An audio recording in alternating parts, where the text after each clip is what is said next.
안녕하십니까. 고독한 낭독회 와주신 여러분들 반갑습니다. 오늘 고독한 낭독회에서는요, 하룻밤에 읽는 한국 고대사라는 책 준비하였습니다. 하룻밤에 읽는 한국 고대사는요, 우리가 익히 알고 있던 역사와는 조금 다른, 우리가 몰랐던 고대 역사의 내용들이 다채롭게 들어있습니다. 고조선에서 발해 건국까지를 다루고 있는데요. 저자는 이 책을 역사책이라고 말하지 않습니다. 역사를 차근차근 설명하고 있기보다는 각 시대에서 오해하고 있거나 잘 모르고 있는 일화들, 또는 잘 알고 있다고 해도 그 의미를 새롭게 해석해 보는 데 목적을 두었다고 하는데요.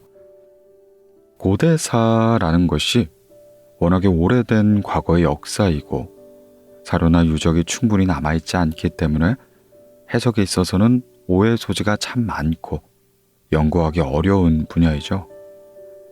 책의 서문에는 이렇게 말합니다. 역사에는 하나의 진실, 하나의 진리만이 있지 않다. 역사는 한 가지 색으로 칠해진 단조로운 방이 아니라 그 안에 수많은 색이 존재하는 다채로움의 빌딩이다. 역사를 대하는 작가의 태도가 담긴 이 문장처럼 이 책 또한 다채로운 이야기들을 다루고 있습니다. 학계의 정설이나 다양한 해석을 살펴볼 수 있다는 점에서 흥미롭게 읽어볼 책인 것 같네요. 네, 그럼 하룻밤에 읽는 한국 고대사, 오늘 고독한 낭독회에서 잠시 만나보시죠.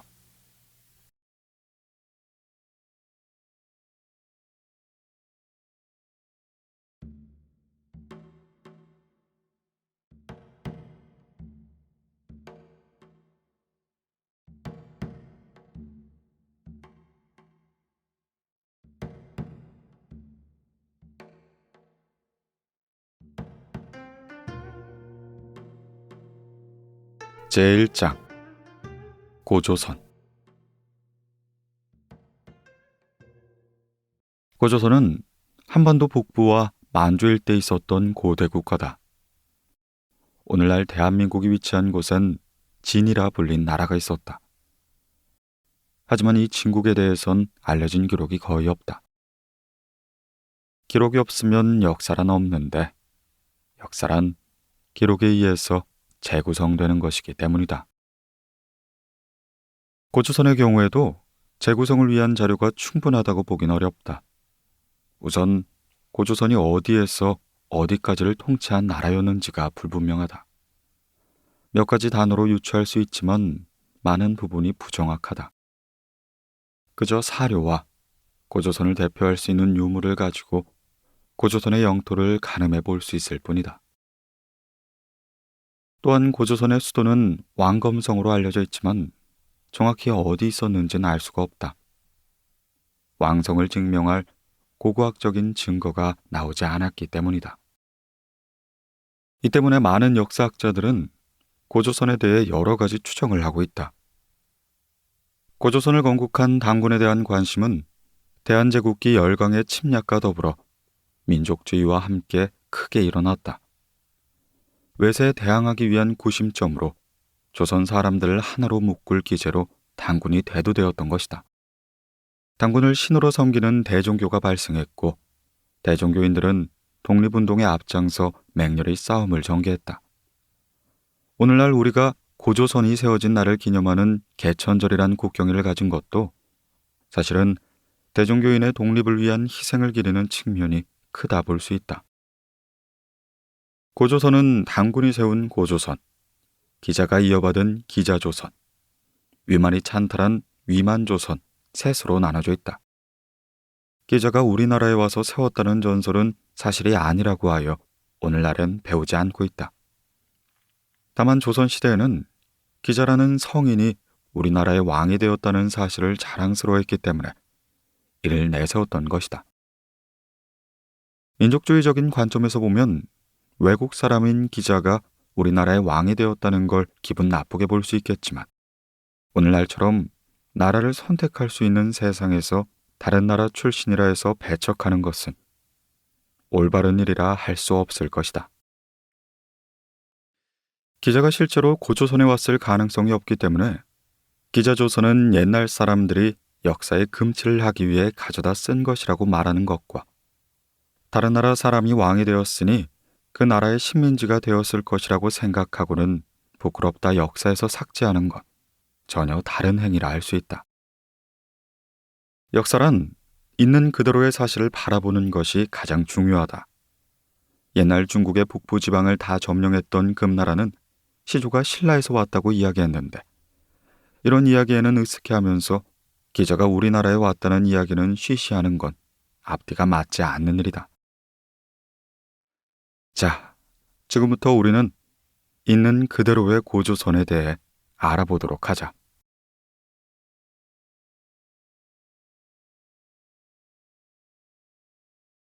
고조선이라는 나라 이름.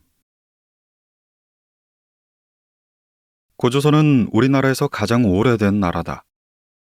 그런데 원래 이름은 고조선이 아니라 조선이다. 고조선의 고는 오래된 혹은 옛날이란 뜻이니 고조선은 오래된 조선, 옛날 조선이라는 말이 된다. 조선이라는 이름을 가진 나라가 더 있었기 때문에 이를 구분해서 부르기 위해 고라는 글자가 붙은 것이다. 누구나 다 아는 것처럼 1392년에 이성계가 세운 조선이란 나라가 있다. 이성계는 나라를 세워서 조선의 태조가 되었다. 왕조를 만든 첫 임금은 보통 태조나 고조라는 칭호를 받는다. 이성계가 세운 조선이란 나라는 옛날에 있던 조선, 즉 고조선에서 이름을 가져온 것이다.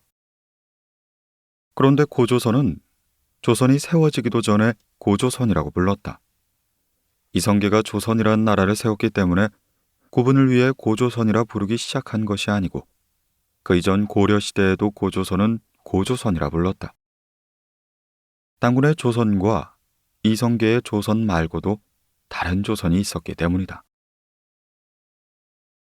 당군이 고조선을 일으킨 뒤 중국 땅 상나라에서 온 기자라는 사람이 왕이 되었다. 이 나라는 기자조선이라 부른다.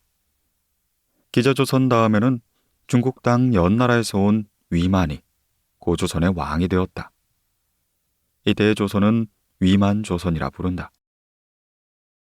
이성계의 조선 이전에도 조선은 당군의 조선, 기자의 조선, 위만의 조선까지 3개나 있었던 것이다. 이 중에서 가장 오래된 당군의 조선을 오래된 조선이란 뜻으로 고조선이라고 불렀다. 3개의 조선을 한꺼번에 이야기할 때에도 고조선으로 묶어 이야기를 한다. 이렇게 조선이란 이름은 여러 번 되풀이되고 있는데 그럼 조선이란 말에는 무슨 뜻이 있었을까? 나라 이름에는 뜻이 있게 마련이다. 고대 중국의 경우를 보면 땅 이름에서 나라 이름을 가져왔다. 한나라, 당나라, 송나라 등의 중국의 옛 나라 이름은 나라를 세운 세력의 땅 이름에서 가져온 이름이다. 그럼 고조선이라는 이름도 땅 이름에서 유래됐을까? 3세기의 중국 학자 장하는 이렇게 말했다. 조선이라는 이름은 열수에서 나온 것이다. 조선엔 습수, 열수, 산수라는 3개의 강이 있다.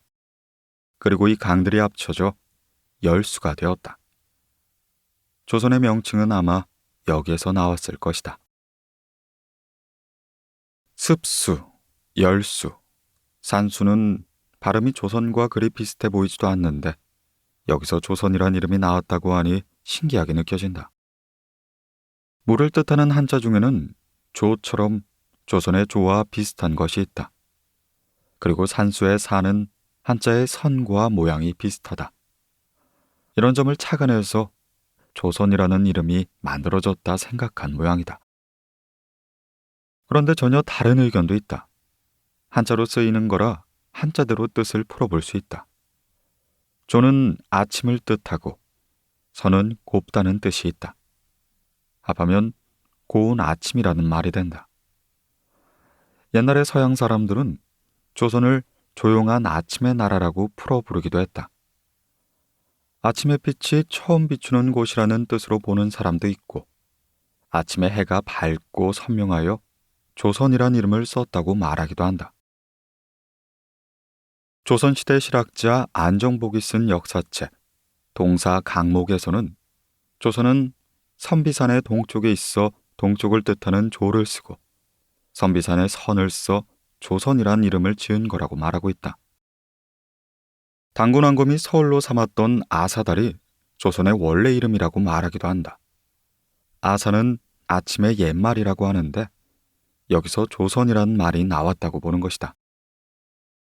한편으로는 아사달이 조선보다 먼저 있었던 나라 이름이었다 주장하는 사람도 있다.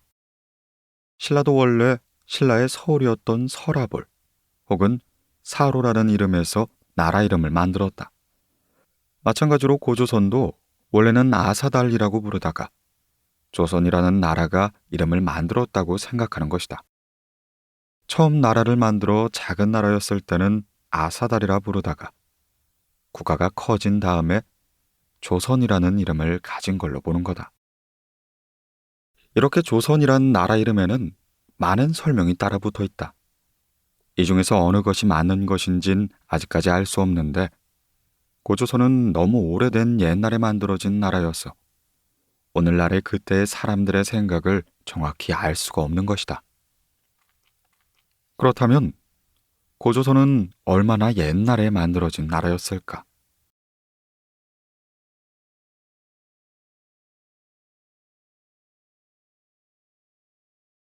고조선이 만들어진 연대 기원전 2333년. 올해 2021년은 단기, 즉 단군기원의 4353년이다. 이것은 예수의 탄생년을 원년으로 하는 서기로 따져 서기전 2333년에 단군이 나라를 세운 해를 기준으로 잡아 계산한 결과이다. 많은 사람들이 기원전 2333년에 고조선이 건국되었으며 그 연대가 삼국유사에 나온다고 여긴다. 단군 신화를 전하는 가장 오래된 책이 이 삼국유사이기 때문이다. 허나 그렇진 않다. 고려 충렬왕 때 보각구사 1년이 저술한 삼국유사에서는 고조선 건국연대에 대해 두 가지의 견해가 나온다. 첫 번째론 지금은 전해지지 않는 사서인 위서를 인용하여 중국 고대의 요임금과 동시에 나라를 세웠다고 말하고 있다. 그리고 두 번째는 고기에 의거해서 요임금 즉위 50년인 경인년에 나라를 세웠다고 말하고 있다. 경인은 천간 10개와 지간 12개를 조합하여 60개의 연도를 만들어 세는 방식인 60갑자이에 세는 연도를 가리킨다. 2021년은 60갑자로 따지면 신축년이 된다. 신은 천간 중에 하나고 축은 지간 중에 하나다. 우리가 띠라고 부르는 12동물이 이 지간을 가리키는 것이다.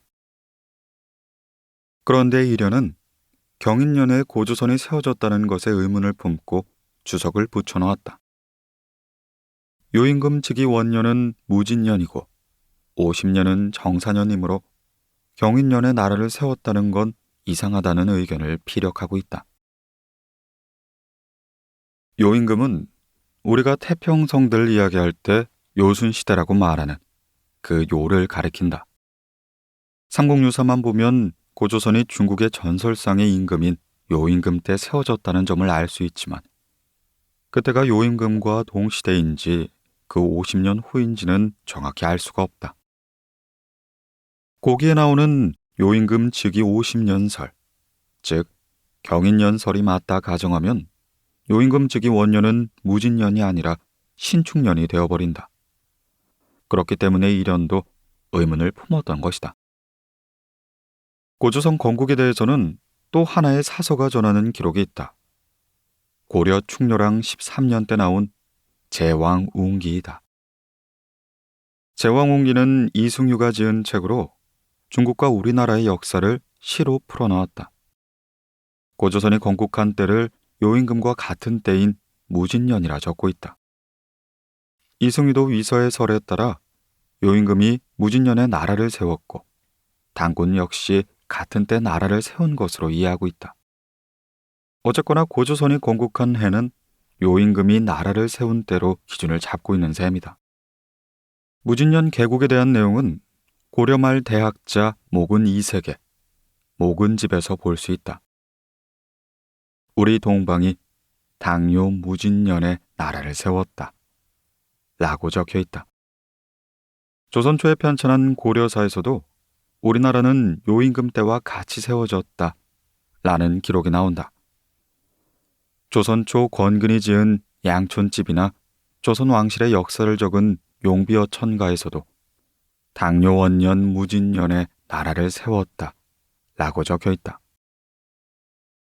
그런데 요임금이 나라를 세운 때가 무진년이라는 설은 그 후 계속 바뀌고 만다. 서진 때 황보밀이라는 학자는 요임금이 즉위한 때를 갑진년이라 주장했고 북송 때 학자인 소홍 역시 갑진년을 지지했다. 사실 요임금 원년에 대한 주장은 이외에도 병자년, 정미년, 신묘년 등으로 무척이나 다양하다. 이렇게 주장이 다양하다는 것은 잘 모른다는 이야기나 마찬가지다. 조선 성종 때 고조선 건국연도에 대한 새로운 설이 제기되었다. 서거정이 편찬한 동국통감은 이때까지 따라오던 요임금 무진년설을 버리고 소홍 등이 주장한 갑진년설을 따르기로 한다. 그런데 이렇게 되자 문제가 생겼다. 우리나라 기록에는 요임금과 같은 때에 나라를 세웠다는 기록과 무진년에 나라를 세웠다는 기록은 많지만 갑진년에 나라를 세웠다는 기록은 하나도 없었던 것이다. 그래서 서거정은 동국통감에 이렇게 써놨다. 지금 살피건대 요가 일어난 것은 상원갑자 갑진의 일이며 당군이 일어난 것은 그 25년 무진의 일이니 요와 동시에 세워졌다는 것은 그릇된 것이다. 서거정은 동국통감에 앞서 1476년엔 삼국사전료를 편찬했는데 이때는 요임금과 동시에 나라를 세웠고 그때가 무진년이라고 써놓았다. 그랬던 것이 8년 만에 과거 자신의 주장을 잘못이라고 한 것이다. 동국통감은 성종 때 출간되었지만 세조의 왕명으로 편찬을 시작했다. 중국의 자치통감과 비견되는 정통 사설을 만들고자 하는 노력의 일환으로 만들어진 책이었다. 세조는 자주적인 사설을 만들고자 했으나 성종 때로 편찬이 넘어가자 사람들이 대거 참여하게 되고 이는 성리학적 사고가 많이 반영되었다. 요임금과 동시에 고조선이 건국되었다는 걸 잘못이라고 말한 데는 이러한 성리학적 사고가 반영된 것일지도 모른다. 요임금의 나라와 당군의 나라 차이도 24년이다. 서거정은 중국과 조선이 같은 변화의 주기를 가진 대등한 나라라 주장하고 싶었던 것이었다. 즉, 이 연대라는 것은 굉장히 정치적으로 결정된 것이다. 이렇게 해서 고조선의 건국은 요임금 25년인 무진년으로 결정되었는데 바로 이 해가 우리가 알고 있는 기원전 2333년인 것이다. 중국은 최근 하상주 단대공정을 통해 춘추 전국시대 이전의 연대를 재조정했다. 기원전 1122년에 멸망했던 걸로 알려진 상나라는 이제 기원전 1046년에 멸망한 것으로 바뀌었다. 언제 요임금의 즉위년도가 변할지 모른다. 우리도 그때마다 단기를 고쳐야 할까? 물론 그럴 리는 없다. 예수도 기원전 4년에 태어났다고 보는 것이 대세이나 이 때문에 서기 연도를 모두 뜯어고치진 않는다. 단기 역시 동국 통감에서 확정된 이후 오랜 세월 우리 역사에 기록되어진 만큼 오래도록 사용해온 연대는 그 자체로 중요하기 때문에 새삼 다른 변화가 있다고 해도 단기를 고칠 필요는 없다. 다만 일의 전말에 있어서는 정확히 알아두는 것이 좋겠다. 단기의 연대는 사실상 중요하지 않다. 왜냐하면 그것은 신화상의 연대이기 때문이다.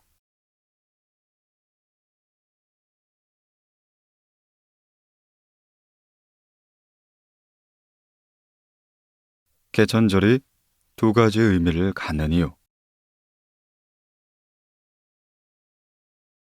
멀고 먼 옛날, 하늘나라를 다스리는 신이 있었다. 신의 이름은 환인이었다.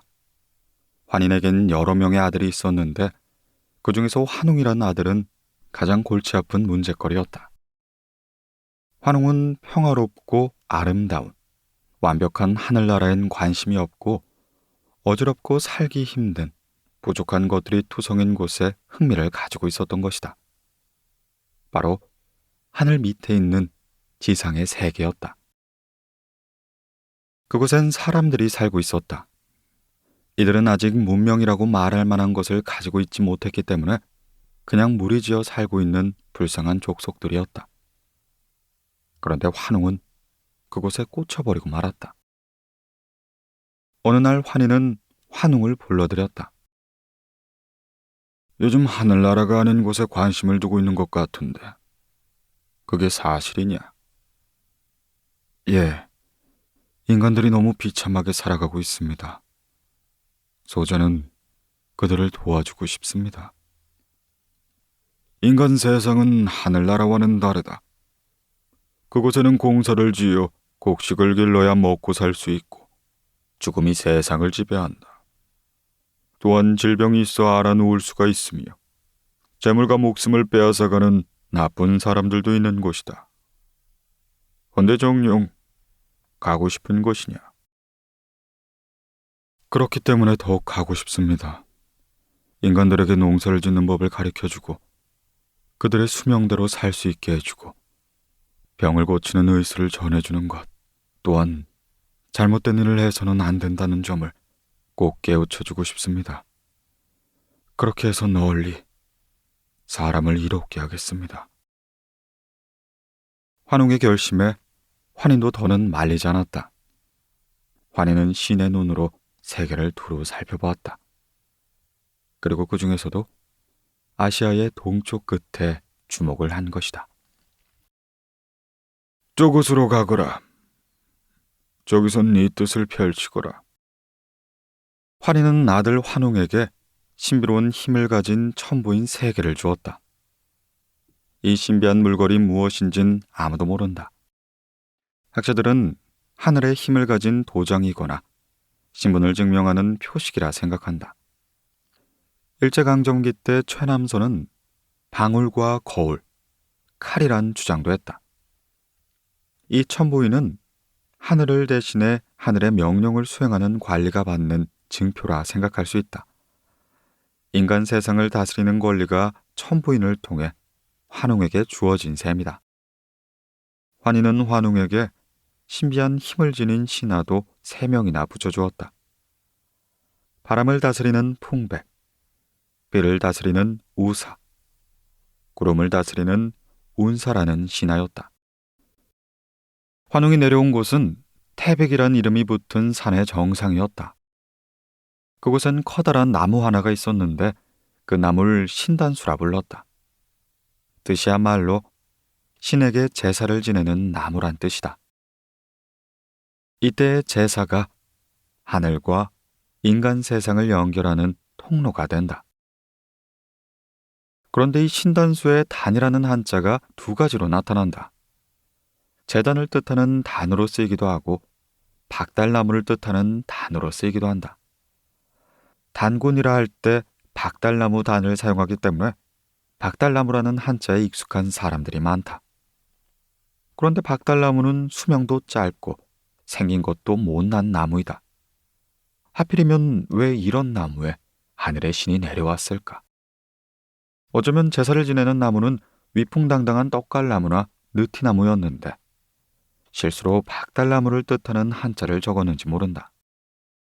선왕당에 있는 나무가 떡갈나무나 느티나무인 경우가 많은 것을 봐도 그렇다. 환웅은 산 아래에 신의 도시라는 뜻의 신시라는 도시를 세웠다. 자기 자신은 하늘의 왕이라는 뜻으로 환웅천왕이라고 불렀다. 그리고 사람들에게는 농사를 짓는 법, 병을 치료하는 법, 죄를 다스리는 법을 가르쳤다. 이 때문에 사람들이 행복한 생활을 누릴 수 있게 됐다. 그런데 이런 사람들을 부럽게 바라보는 동물들이 있었다. 동물들은 자기들도 사람처럼 행복해졌으면 하고 말했다. 그중 호랑이와 곰은 늘 환웅에게 사람이 되게 해달란 기도를 올렸다. 환웅은 두 동물이 진심인 걸 알아보고는 이리 명을 내렸다. 이것은 신령스러운 쑥과 마늘이다. 너희들이 이것만 먹으며 100일 동안 햇빛을 보지 않는다면 사람이 될 수 있을 것이다. 하지만 호랑이는 3주도 버티지 못한 채 동굴을 뛰쳐나가고 말았다. 경쟁자가 탈락하자 또는 시험을 볼 필요가 없었던지 환웅은 21일 만에 곰을 여자로 변신시켜 주었다. 우리나라에서는 아기가 태어나면 집 앞에 금줄을 치고 3주, 즉 21일간 이웃의 왕래를 막는데 이런 신화 속의 풍습이 남은 건지도 모른다. 곰에서 사람이 된 웅녀는 결혼을 하고 싶었지만 남자가 도통 나타나지 않았다. 이 때문에 신단수 아래에서 아기를 가지게 해달라 빌었고 그에 감동한 환웅은 잠시 사람 형상을 갖추고는 웅녀와 결혼한 뒤 아이를 갖게 됐다. 웅녀는 반인반신의 아들을 낳았는데 그가 바로 고조선을 세운 단군 왕검이다. 우리는 10월 3일을 개천절이라 부르고 이날을 단군 왕검이 고조선을 세운 날이라 기념하고 있다. 그런데 개천이란 이름은 하늘이 열린다는 뜻이니 이날이 마치 환웅이 지상에 강림한 날을 기리는 것처럼 보이기도 한다. 이렇듯 같은 날이 두 가지 의미를 가지게 된 것은 원래 이 날짜가 역사가 아닌 종교에서 나온 것이기 때문이다. 10월 3일을 개천절로 잡은 것은 단군을 신으로 섬기는 대종교의 영향이다. 일제강점기 독립운동가 중에서는 대종교인들이 많았고 이들의 영향으로 광복 후에 개천절을 국경일로 정한 것이다. 그런데 대종교에서는 환인, 환웅, 단군을 하나의 신으로 본다. 그래서 하늘에서 내려온 신이 황검이고 나라를 세운 이도 단검으로 보는 것이다. 그런 의미에서 10월 3일에 실제로 단군이 나라를 세운 것이 아니어도 상관이 없다. 그저 그 사건을 기념하기 위해 만들어진 것일 뿐이다. 과거에서는 음력을 썼는데 10월 3일은 양력으로 결정되어 있는 것도 그런 이유이다. 환웅과 웅녀, 단군의 이야기는 역사가 아닌 신화이기 때문이다.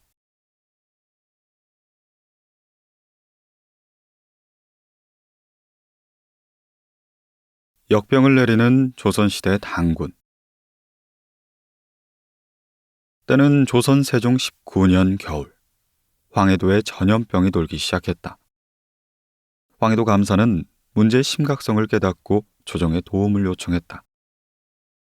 이미 전염병의 조짐은 5년 전부터 나기 시작했고 병에 걸리면 온몸이 쑤시고 심한 기침을 하는 증세를 보인 것으로 보아 독감이 돌고 있던 것이 아닐까 싶다.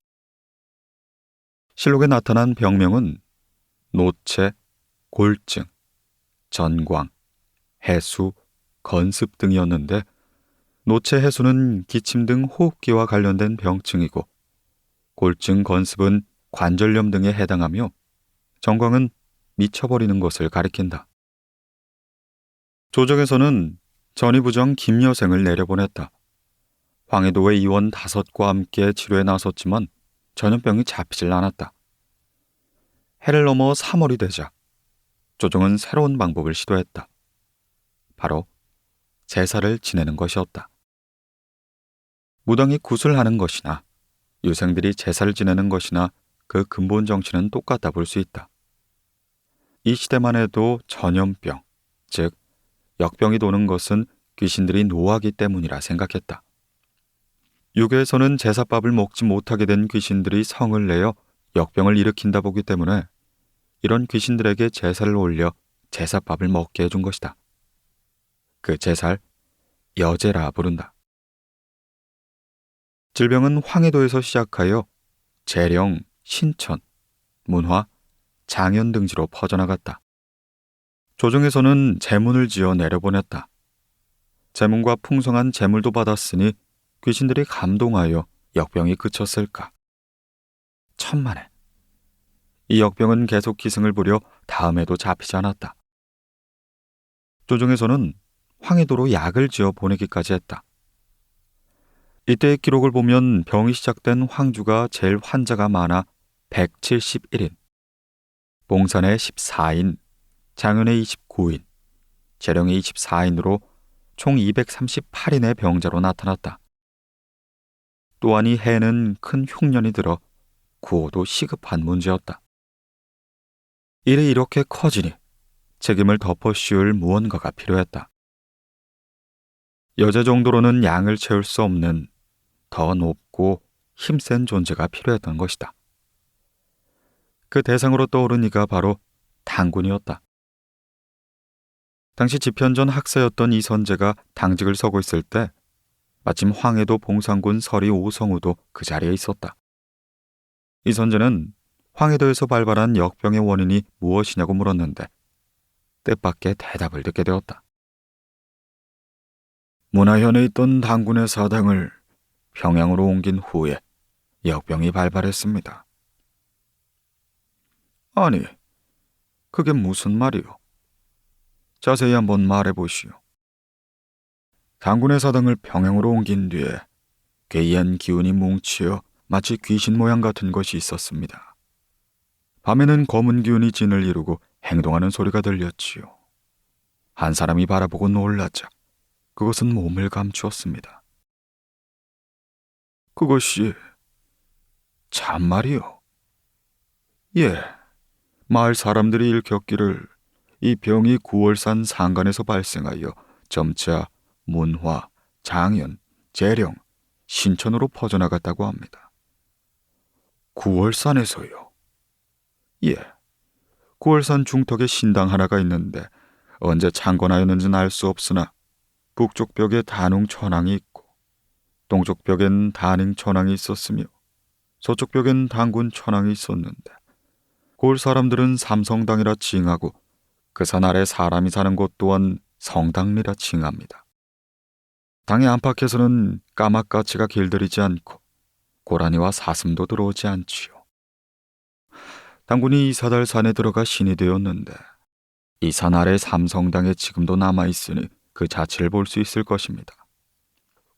고을의 동쪽엔 장당경이라는 땅이 있는데 부로들이 전하기로는 당군이 도읍하였던 곳이라고 합니다. 하지만 당군이 처음에 왕검성에 도읍을 하여 기자사당과 합쳐야 마땅하다고 하지 않소? 아니지요. 당군이 요임금과 더불어 아울러 섰는데 기자 이르기까지 천여 년이니 어찌 기자사당과 합하겠습니까? 이 선제는 이 이야기를 마음에 품고 발설하지 않았다. 그러나 단종 1년 또다시 황해도에 괴상한 역병이 일어나자 이 선제는 그 대책을 세우라고 상소했다. 아니, 지난번 당군 사당을 평양으로 옮기셨는데 두 성인의 땅은 어디에 두었습니까? 이것은 당군이 이 땅의 사람들에게 원망을 일으킬 뿐만 아니라 괴이한 것을 마음대로 하고 역병을 지어내 백성에게 해를 끼칠 것입니다. 이 선제의 역병 대책은 이와 같았다. 신의 어리석은 생각으로는 예전 신당을 수리하고 새로 신당을 만들어 배치하고는 예전처럼 존경을 바치고 조관을 보내어 빌게해야 할 것입니다. 대신에게 고루 묻어 천재가 아들 신단수에 내린 근헌과 괴이한 것을 일으키는 연유를 연구하고 문화, 장현, 신천, 재령의 늙은 사람과 원평, 교화의 전염병 증세를 널리 물어 권도에 따라 의논해야 할 것입니다. 다시 선당의 신주를 세워 전시병의 뿌리를 끊으면 온 나라가 심히 다행하겠습니다. 여기서 전신병이라고 하는 것은 피로하면 발병하여 얼굴에 열이 나고 음식을 먹어도 살로 가지 못하며 결국 죽는 병이었다. 당시 빈약한 의학 지식으로선 고칠 수 없는 병들이 많이 있었을 것이고, 그런 병은 귀신이 노하여 일으킨 것이란 핑계를 대면 빠져나갈 수 있었다.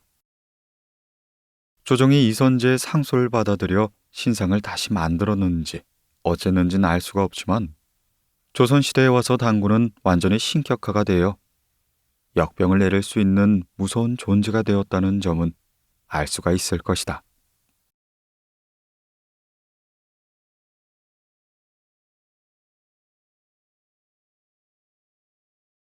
기자는 과연 고조선에 왔을까? 기자는 중국의 상나라의 신하였던 사람이다.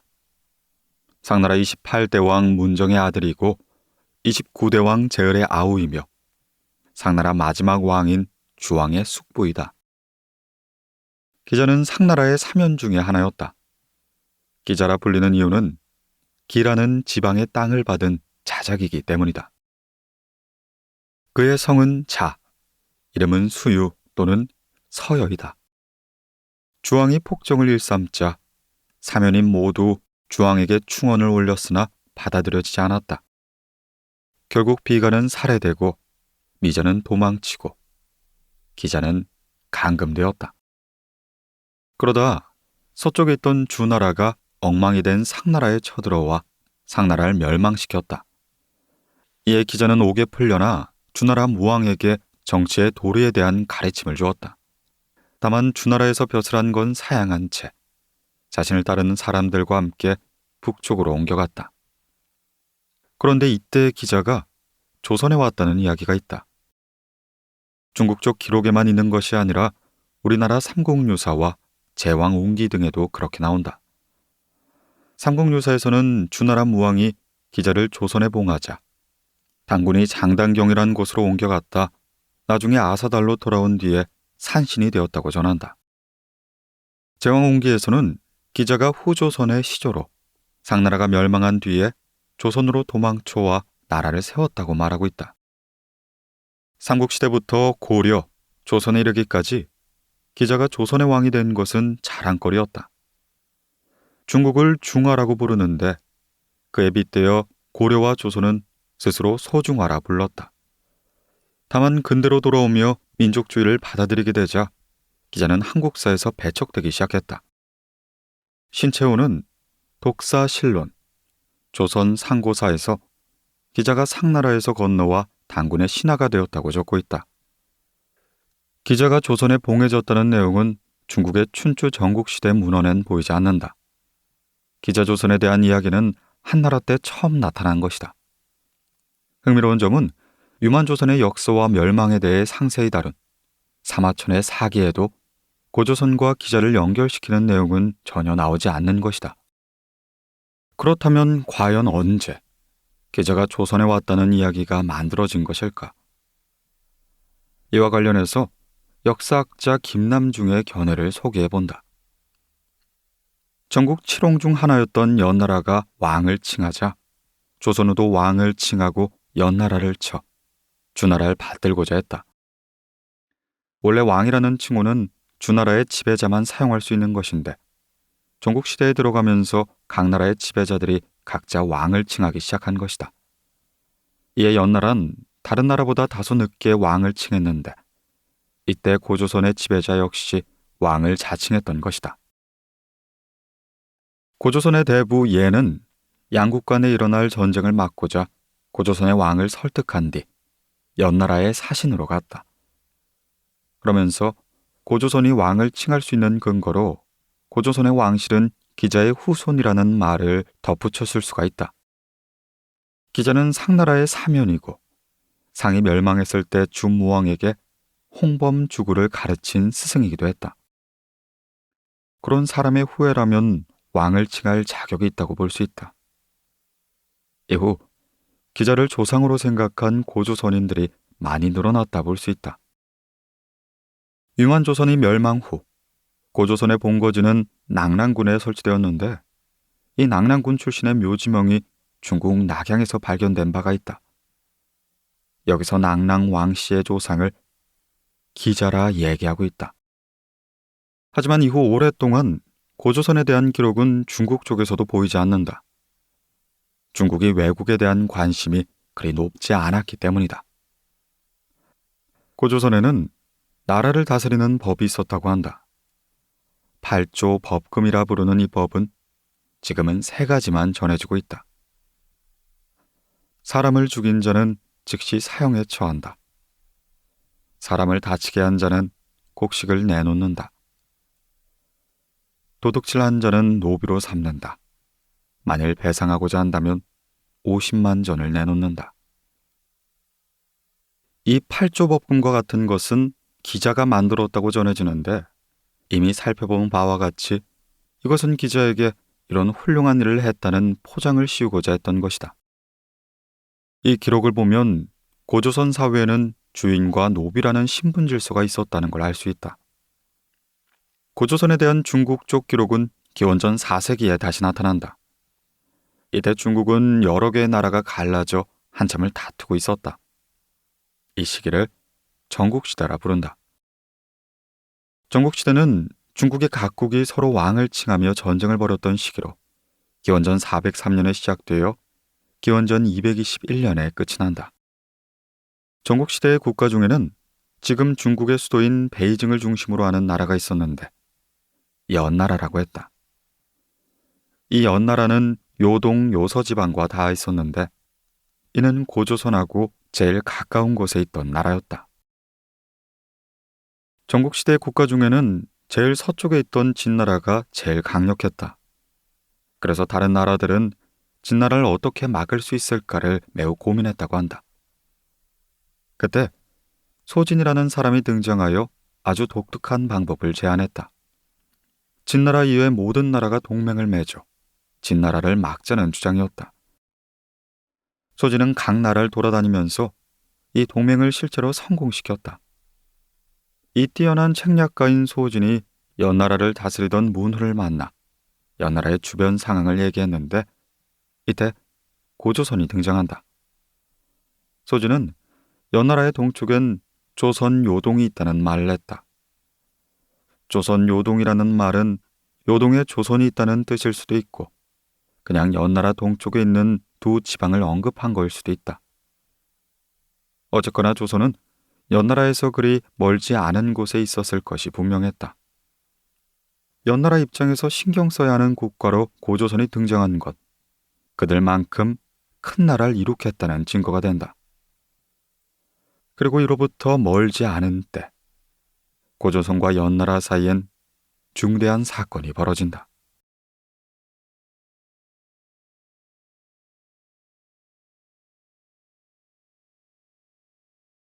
왕들의 전쟁. 지금은 왕이라는 말을 모르는 사람이 없고 왕위에 황제가 있다는 걸 다들 알고 있지만 춘추 전국시대까지는 아직 황제라는 말이 없었다. 황제라는 말은 춘추 전국시대를 통일한 진나라의 통치자 진왕 영정이 만든 말로 스스로 첫 번째 황제라는 뜻의 시황제라 불렀다. 그전에는 왕이 최고의 칭호였고 원래는 주나라의 왕만 쓸 수 있는 말이었다. 다른 나라들은 주나라에서 임명한 신하들이 다스리는 땅이란 말로 공이나 후로 불렀다. 하지만 오랜 세월이 지나자 주나라는 권위를 잃고 다른 나라의 지배자들도 점점 왕을 자처하기 시작했다. 전국시대에 들어오면서 주나라는 힘이 약해졌다가 아예 멸망해버리고 만다. 주나라가 약해졌을 때부터 다른 나라의 지도자들은 슬그머니 호칭을 왕으로 바꾸고 있었다.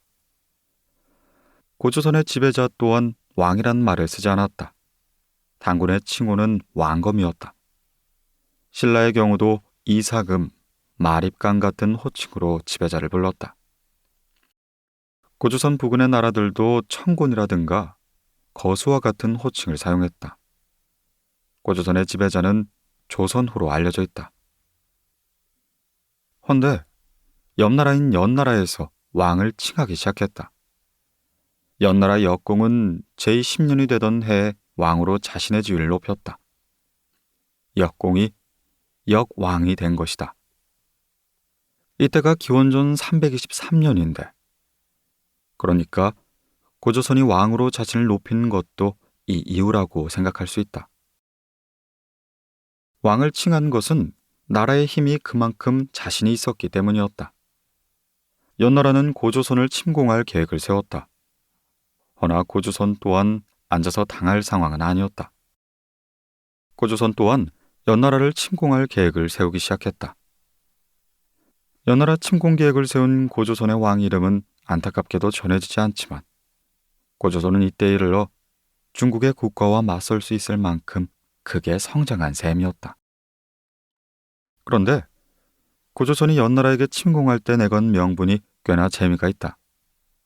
지금도 마찬가지지만 전쟁에선 명분이 굉장히 중요하다. 내가 옳고 네가 나빠야만 전쟁을 할 수 있다.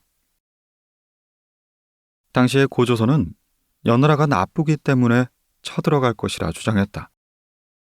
고조선은 연나라가 받들던 주나라를 무시하고 왕이란 호칭을 썼기 때문에 주나라를 위해 연나라를 공격하겠다고 말했다. 고조선 또한 왕이라 칭한 마당에 왕이라 칭했기 때문에 쳐들어간다는 건 좀 이상한 이야기다. 그러니 당연히 명분일 뿐이고 실제의 목적은 연나라 정복이었다. 하지만 고조선 안에는 전쟁을 반대하는 사람들이 있었다. 대부라는 관직에 있던 예라는 사람이었다. 대부는 중국에서 귀족지위를 가리키는 단어였다. 이 말은 점차 임금을 가까이 모시는 관직을 가리키는 말로 바뀌었다. 대부예가 전쟁을 반대하자 고조선의 왕은 예를 사신으로 삼아 연나라로 보냈다. 예는 연나라로 가서는 양국이 전쟁을 하는 건 서로가 손해라는 점을 잘 설명해냈다.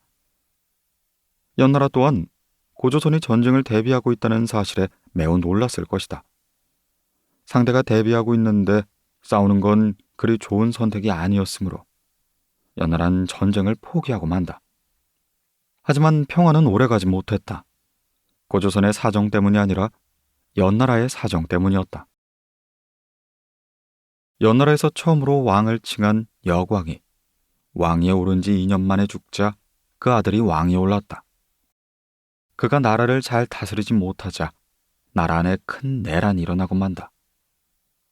이 난리를 수습하고 왕이 된 사람이 소왕이다. 소왕은 나라를 부강하게 만들기 위한 인재가 꼭 필요하다는 점을 잘 알고 있었기에 널리 인재를 구하는 데 힘을 썼다. 그 결과 연나라는 과거의 원수인 제나라를 공격하여 거의 멸망시킬 수 있게 되었다. 소왕은 제나라와의 전쟁을 위해 28년이나 노력을 했다.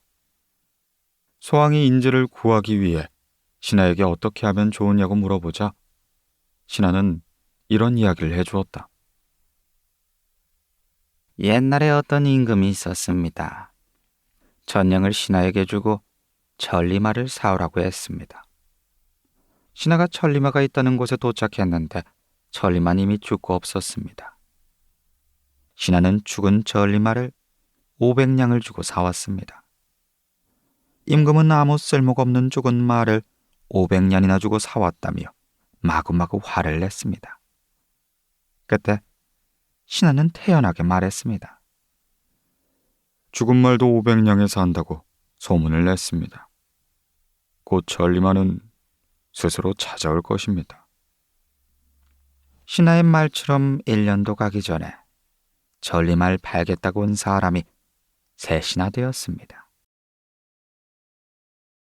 소왕은 큰 깨달음을 얻고 이야기한 신하를 스승으로 삼아 극진한 대접을 했다. 그러자 소왕을 찾아오는 인재들이 줄을 서게 되었다.